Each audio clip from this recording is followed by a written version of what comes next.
안녕하세요. 오늘 진행을 맡은 이창진입니다. 조금 생소하게 들리실 수 있겠지만 오늘 서울 스몰스파크 사업에 참여하신 분들을 이 자리에 모셔봤습니다. 안녕하세요.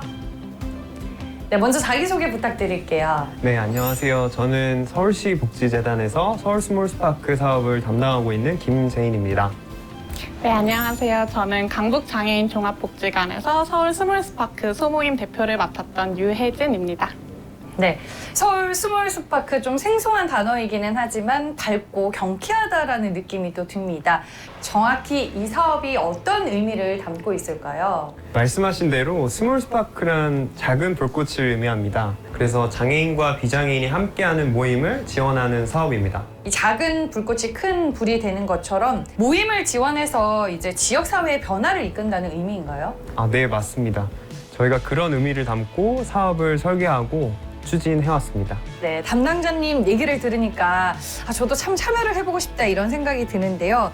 제가 이제 장애인 봉사로는 몇 번 참여를 해본 적은 있지만 이 봉사 말고 친구로 만날 수 있는 기회가 정말 적기는 하더라고요. 우리 사회를 돌아봤을 때 장애인과 비장애인이 일단 만날 수 있는 기회가 상당히 적은 것 같고요. 저희 이제 학창 시절을 되돌아봤을 때도 학교에서 일반 학급, 특수 학급으로 나뉘어지다 보니까 대학교 졸업한 이후에는 더욱 만날 수 있는 기회가 적었던 것 같아요. 우리나라가 특히 조금 더 심한 것 같아요. 이제 제가 얼마 전에 한 통계 자료를 보았는데 2017년 서울시에 거주하는 중증 장애인 중 절반가량이 가족 외에는 만나는 사람이 아무도 없다고 합니다. 주로 집이나 아니면 복지관, 학교 이런 곳에 주로 많이 머무시는 거죠. 기회가 없어서 이제 못 만나고 또 만나지 않다 보니까 서로 알아가기가 상당히 어려운 거네요. 그게 현실입니다. 조금 더 최근 자료를 보면 비장애인의 경우 나는 장애인과 친밀한 유대관계를 형성하고 있다라고 응답한 비율이 10명 중 2명이 채 되지가 않았습니다. 네, 이렇게 통계를 들어보니까 서로의 만남이 더 필요하다라는 생각이 드는 것 같습니다. 지금까지는 이제 사업의 필요성과 의미에 대해서 저희가 얘기를 나눠봤습니다. 이제 실제로 참여하신 분의 얘기를 들으면 더 생생하게 와닿을 것 같은데 직접 참여하신 걸로 알고 있거든요. 어떻게 이제 참여를 하게 되신 건가요? 네, 저는 학교에서 장애인 인식 개선 소모임을 운영하고 있는데요. 동아리원들과 함께 좀 더 뜻깊은 활동을 하고 싶다는 생각을 하다가 그래서 찾아보던 중에 서울 스몰스파크를 알게 되었습니다. 선뜻 참여하기가 또 쉽지 않았을 것 같은데 직접 신청을 하신 건가요?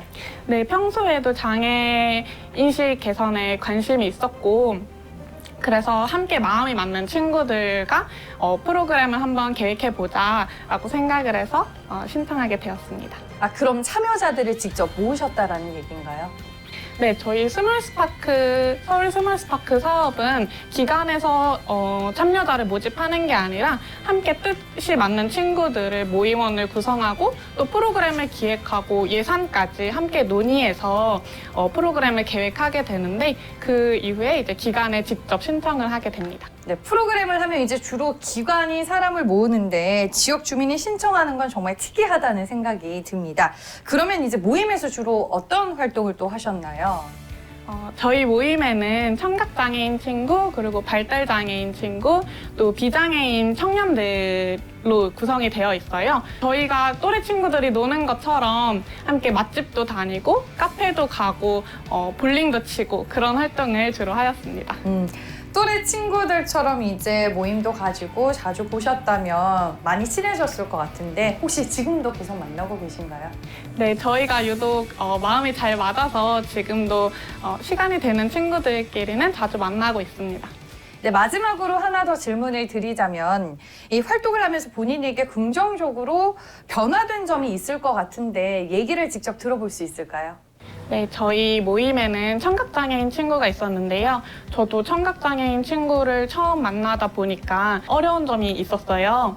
그래서 조금 갈등이 생겼을 때가 있었는데 그때 모임 대표로서 좀 걱정도 되고 어떻게 이 문제를 해결할 수 있을지 고민이 되었는데 그냥 솔직하게 제 마음을 친구에게 얘기를 하자라고 생각을 했고 얘기를 하면서 오해가 풀리게 되었습니다.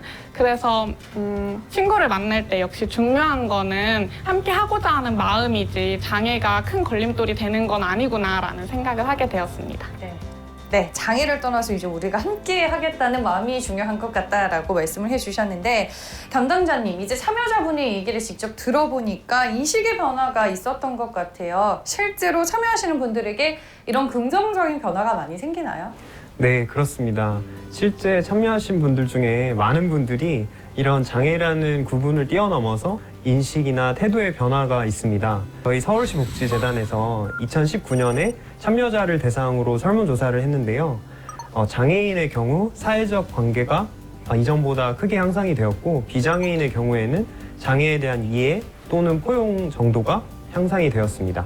이 사업을 이제 처음 듣는 기관 담당자 분들께서는 우리도 한번 시도를 해볼까 이렇게 생각을 하실 것 같은데, 이 자리를 통해서 사업 홍보도 하실 겸 함께 할 수 있는 방법을 좀 알려주실 수 있을까요?